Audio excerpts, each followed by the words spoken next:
ছবি আবু হেনা মোস্তফা কামাল। আপনাদের সবার জন্য উদার আমন্ত্রণ। ছবির মতো এই দেশে একবার বেরিয়ে যান।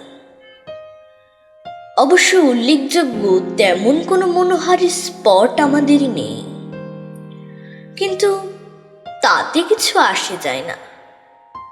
আপনার স্ফীত সঞ্চয় থেকে উপচে পড়া ডলার, মার্ক কিংবা স্টার্লিংয়ের বিনিময়ে আপনি যা পাবেন ডাল্লাস অথবা মেমফিস অথবা ক্যালিফোর্নিয়া, তার তুলনায় শিশুতোষ। আসুন, ছবির মতো এই দেশে বেরিয়ে যান। রঙের এমন ব্যবহার, বিষয়ের এমন তীব্রতা আপনি কোনো শিল্পীর কাজে পাবেন না। বস্তুত শিল্প মানে নকল নয় কি? অথচ দেখুন, এই বিশাল ছবির জন্য ব্যবহৃত সব উপকরণ অকৃত্রিম। আপনাকে আরো খুলে বলি, এটা অর্থাৎ আমাদের এই দেশ, আর আমি যার পর্যটন দপ্তরের অন্যতম প্রধান, আপনাকে খুলেই বলি, সম্পূর্ণ নতুন একটি ছবির মতো করে সম্প্রতি সাজানো হয়েছে।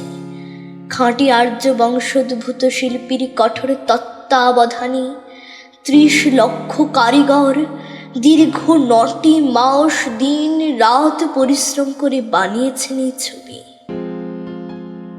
এখনো অনেক জায়গায় রং কাঁচা, কিন্তু কি আশ্চর্য গাঢ় দেখেছেন? ভ্যান গগ, যিনি আকাশ থেকে নীল এবং শস্য থেকে সোনালি তুলে এনে ব্যবহার করতেন, কখনো শপথ করে বলতে পারি এমন গাঢ়তা দেখেননি। আর দেখুন, এই যে নরমুণ্ডের ক্রমাগত ব্যবহার, ওর ভেতরেও একটা গভীর সাজেশন আছে। আসলে ওটাই এই ছবির, অর্থাৎ ছবির মতো দেশের থিম।